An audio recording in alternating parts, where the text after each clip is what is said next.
Soul box. I held out my shaky index finger, drawing attention to the tiny box in Jackson's hand.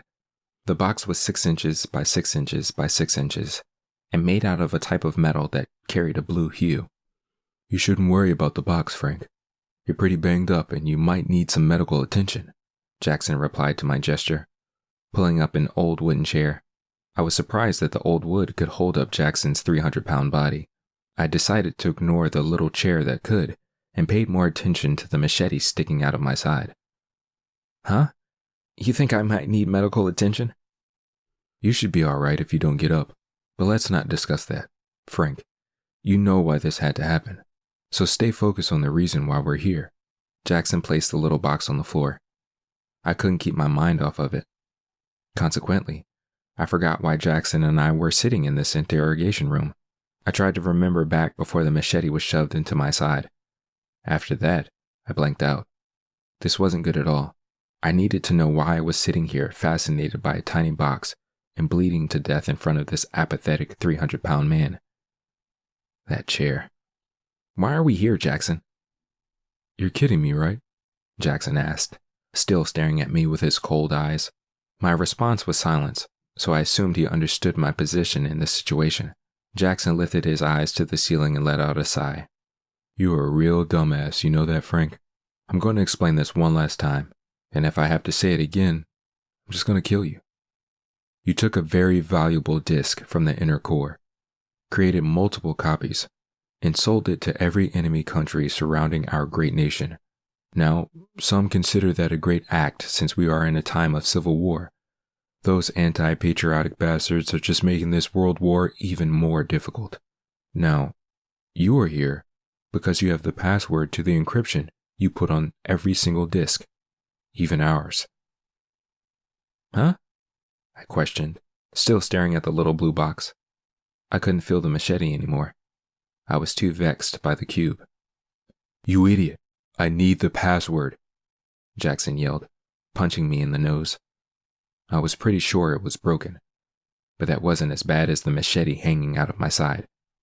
"You don't have too many choices, Frank.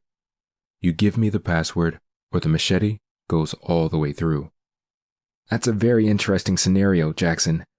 But, I don't know what password you're talking about." Jackson cut me off with a punch to my jaw.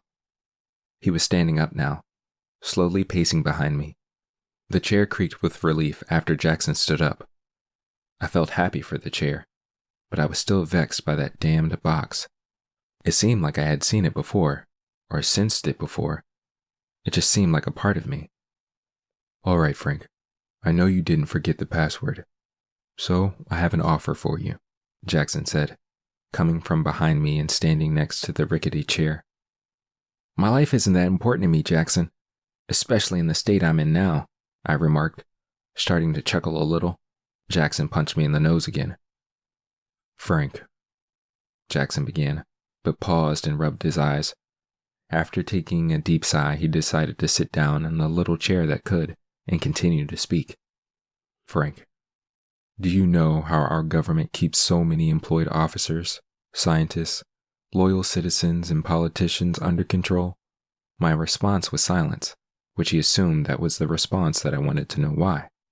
"Well, about 30 years ago, a man named Dr. John Fortinbras, you probably haven't heard of him, before your time, but Dr. Fortinbras was a genius that was clinically insane, but most geniuses are considered crazy, right?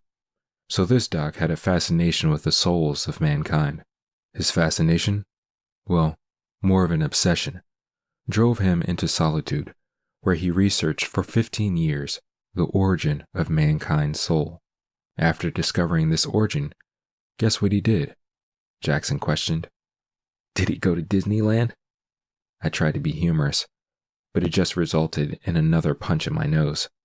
I was pretty sure that it was broken now. "You're a real smart guy, Frank. A really smart guy. No, he didn't go to Disneyland. He started to run from the government. They discovered that he found the origins of mankind's soul and knew they could use it to their advantage. This rebellion in our country had been going on for hundreds of years now, and we've been losing our iron grip on our constantly growing chaotic society." What does this have to do with me?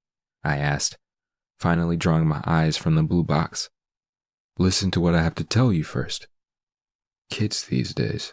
Well, the government finally caught up with Dr. Fortinbras and forced him to give up the soul origin information.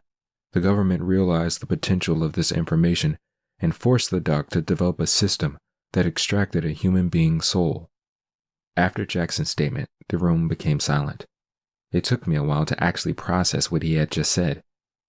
Extracting a human soul? That's not possible. Not even in some science fiction story. So you're telling me the government controls their minions by taking their souls? I asked. That's the short version. But now that is cleared up, back to our negotiation. Do you think you can guess what's in this box now, Frank? Jackson said, nudging the box with his foot. A box of chocolates? I said. My humor wasn't getting me anywhere, but it was relieving me mentally. Jackson laughed, then picked up the box and held it in front of me. Frank, this is your soul. In this small box is what the government took out of you at a very young age. It's very rare that a person is able to see his or her own soul, especially since the government has them stored somewhere I don't even know about. Yet, you're a lucky one, because you have the choice to see your soul, and even more tempting, to have it back. Jackson finished speaking in a very calm voice. My eyes were focused on the box once again. I knew there was something special about that box. That was my soul? My soul? That box contained the only thing anyone really wanted.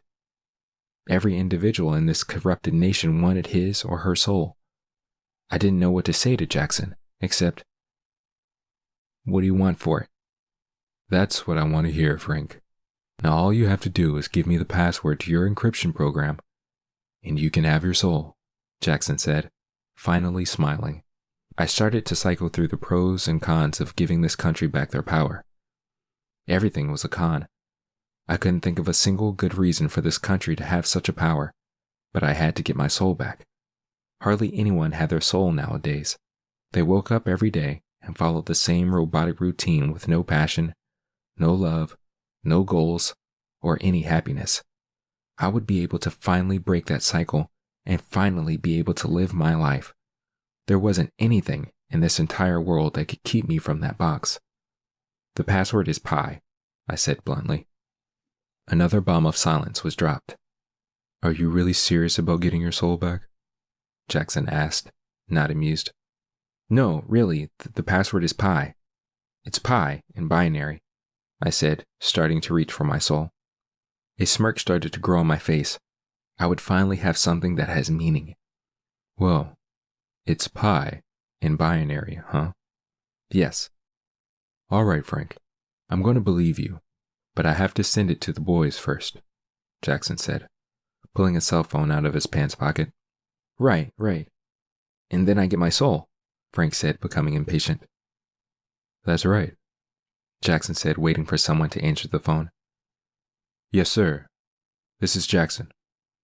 I have the password. It's pi in binary. Yes, sir. Yes, pi in binary. Jackson looked at Frank with an expression of trust, an expression that told Frank that if the password was wrong, that machete would turn him into a shish kebab. Another bomb was dropped while Jackson sat on the phone, waiting for the password to be cleared. Frank, barely smiling now, had his eyes still locked onto the box like a lion staring at a slow antelope. Jackson closed his phone and put it into his pants pocket. Well, the password worked. I told you, Frank said with joy. Here you go, Frank. It's been nice doing business with you, Jackson said, giving Frank the box. Frank grabbed the box quickly. His smile stretched from ear to ear while he caressed the top of his soul. Jackson continued to sit in the little chair, waiting for Frank to open his part of the deal. Frank started to chuckle. He chuckled in such a manner that it was frightening. Frank placed 2 fingers on the top of the box and quickly opened it. His eyes grew wide and his smile dropped. It's empty, Frank whispered. The hell it is, Jackson said, letting a slug crush the box and snuggle its way into Frank's skull. Frank's body jerked, then fell to the floor. The broken box stayed clasped in Frank's dead hands. The final bomb was dropped, as the only noise was the creaking of the little chair, Jackson's exiting footsteps, and the closing of the interrogation room door. Frank lay stiff and wide-eyed, still holding his box. If only Frank had realized that no man can take your soul, he might have had a better chance to stay alive.